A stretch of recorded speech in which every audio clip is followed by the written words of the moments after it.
Hello everyone, my name is Amir and tonight I am at your service by analyzing and reviewing another criminal case on Crime Cases TV channel. Jay Rose, a 65 years old retired, came to police department to help. Jay's main concern was the disappearance of his 53 years old friend Linda Riley. The story begins one day before Linda's disappearance, when Linda's home phone kept ringing and no one answered. His neighbor decided to check the place. The door of Linda's house was open, but there was no sign of Linda there. When the police arrived there, they noticed unusual signs there.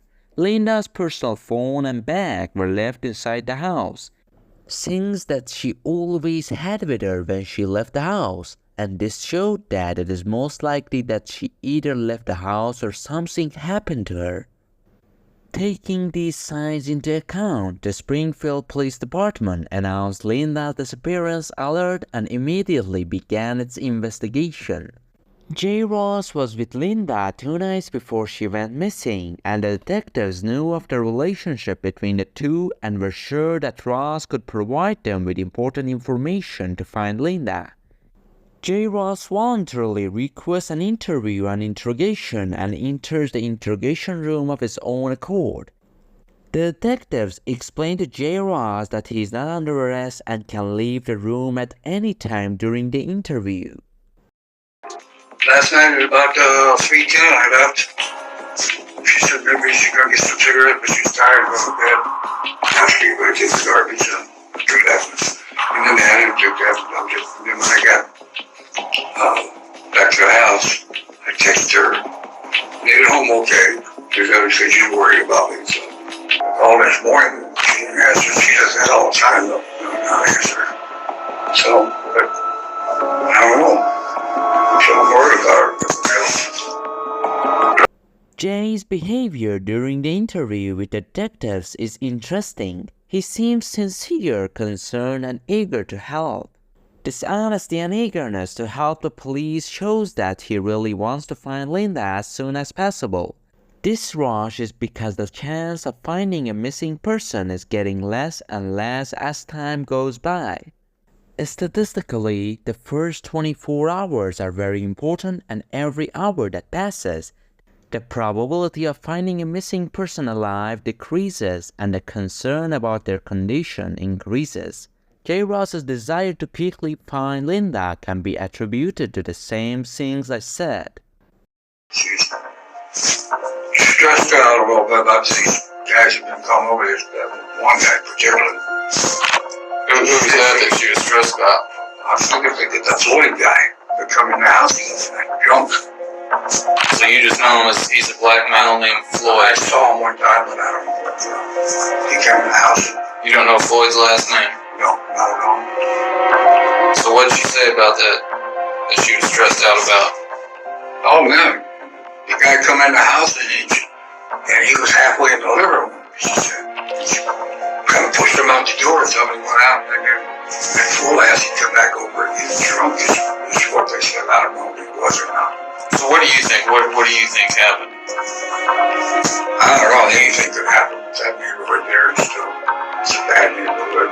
It's all kind of there. Okay. Now, in an unexpected move, the detectives tells Jay that maybe his worries about Linda's disappearance are a little too much and exaggerated and maybe even unfounded. The detective uses this strategy to find out Jay's level of anxiety. Is Jay as upset as he shows, or is his worry a show to hide? Do you think that she maybe just left? No, she wouldn't leave without her dogs and stuff. Okay. Are her dogs still there? As far as I know, they were all behind out. Could they still be there, you think? I think so. Okay. At this moment, Jay made a clear mistake. Claiming that Linda doesn't let her dogs go draws the attention of the detective. At this point, there was no way for Jay to know if the dogs were in the apartment or not. These words made Jay Ross turn from a concerned friend to a suspect in this case. So you guys are good friends. Has she ever wanted an intimate relationship with you? Yeah. You had a little bit of an intimate relationship? maybe having sex on occasion. Is that what you're talking about? Yes. Okay. Have you guys ever had any physical violence? No hitting, pushing, shoving, nothing at all like that? So just some verbal arguments is all. Yeah. Did you have anything to do with her being gone?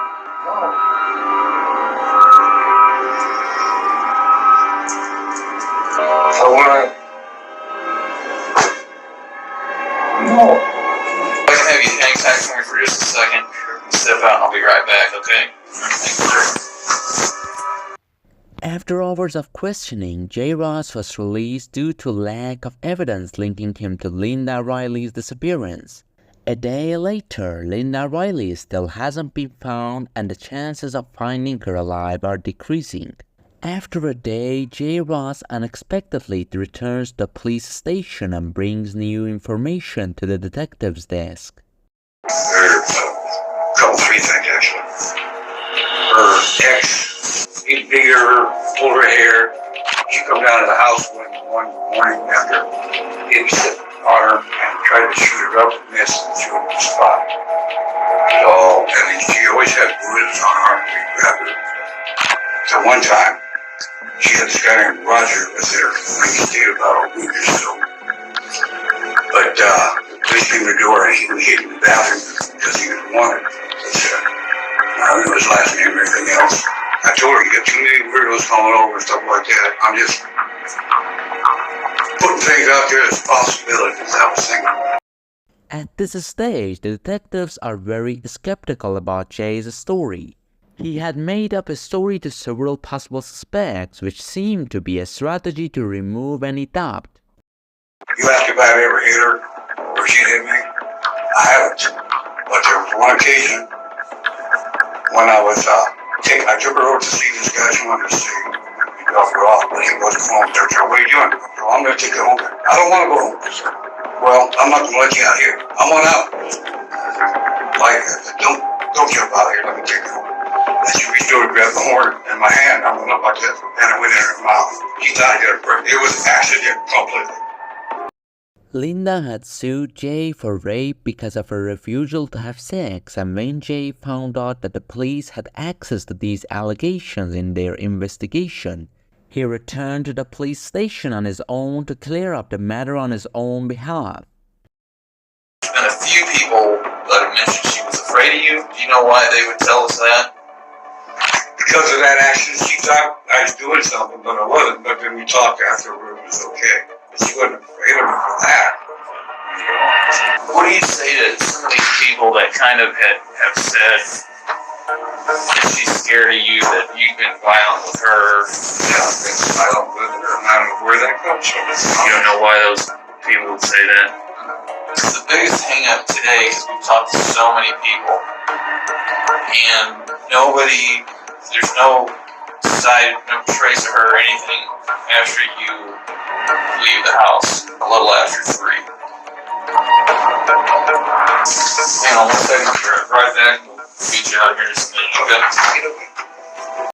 After the second interview, J. Ross was released again and returned home because authorities found no compelling evidence to continue his arrest. Although J. Ross thought the release was because detectives believed he was innocent, but in fact their doubts about Jay were growing more and more. 3 days later, detectives report J. Ross to the police department to take a polygraph test. For someone eager to help, concern can be a sign that this person is concerned and willing to cooperate, and J. Ross, understanding this, agreed to participate in the polygraph test. Jay, I'm the polygraph examiner here with the police department. They called me, said that you were interested in taking a polygraph exam in reference to their investigation with Linda. I'll walk you out. Hold on. Can you look straight ahead for me?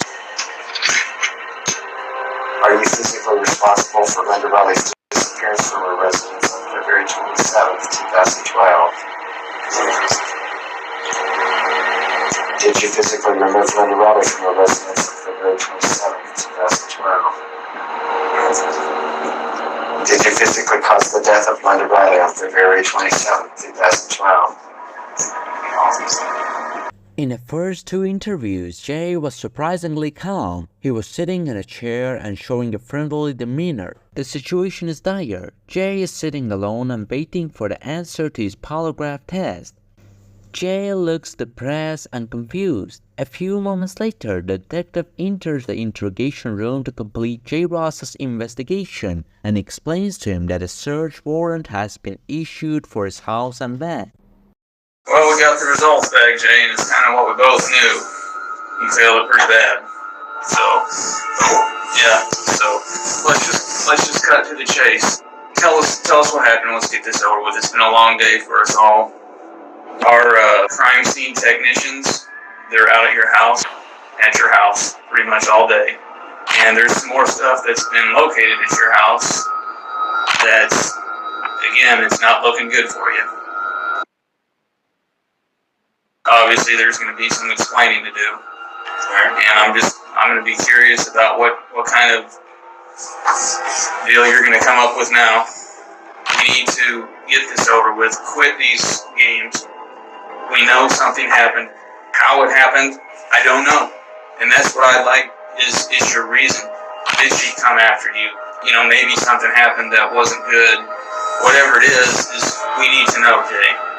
You need to tell us. And a mistake occurred. We all make them. Yeah. Okay? And that's all that it was, Jay. That's all that it was. It was a simple mistake. One that, let's just deal with. Okay? I know you did not go over there with the intent. It was a mistake. It was a freak occurrence. Okay? That's what it was. It's just a freak occurrence. I know that's what it was. It just was a freak thing, wasn't it? Yeah.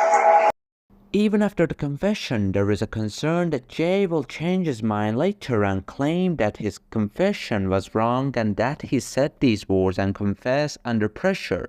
That's why the detectives want Jay to take them to the body, find some physical evidence that this murder really happened. We were talking on the couch and something. Get along just fine, all. We were talking about her getting out of there, like I said. And I don't know.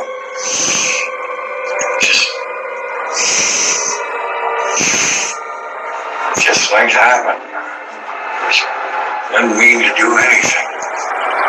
So why are you having people stay over that are hurting you like that? Or she got mad at me, like said she don't talk. I guess scuffled a little bit, so banged her head. So I took it over to the house. I guess she was mad at what I thought of her. And she went smack me. I said, you don't need to be doing that stuff like that. She started to holler at me. And I smacked her and she fell on me at her head. I guess like she didn't come around. It hurts me so much. No, it does. No, it's like we're really truly trying to do it. I know. We do have a pretty good relationship. In the same interviews, Jay Ross constantly talks about his love for Linda and shows himself as her protector. However, after Linda's death, Ross's work complicates the story by what he did with Linda's body has done. Where'd you take her, Jay? That last place we went, Aldridge. Aldridge. Burned her. Buried her. You burned her. Burned her. Couldn't even watch that. I didn't know what. Is she still out there? What's left? What's left? Yeah. Are her bones still out there? I don't know. I looked at each of them things. Did you take any of her bones with you? No? What would you think about taking us out there and showing us exactly where it is? That way maybe I figured you would. I think you're right.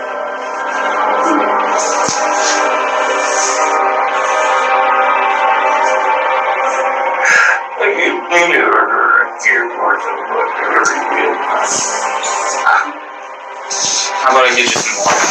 I'll get you a cup of water real quick. I'll take a quick run. I'll get you some water. On March 4, 2012, 1 week after Linda Riley's disappearance, J. Ross took the police to the place where Linda Riley's body was cremated. J. Ross was charged with criminal restraint, kidnapping, and second-degree murder.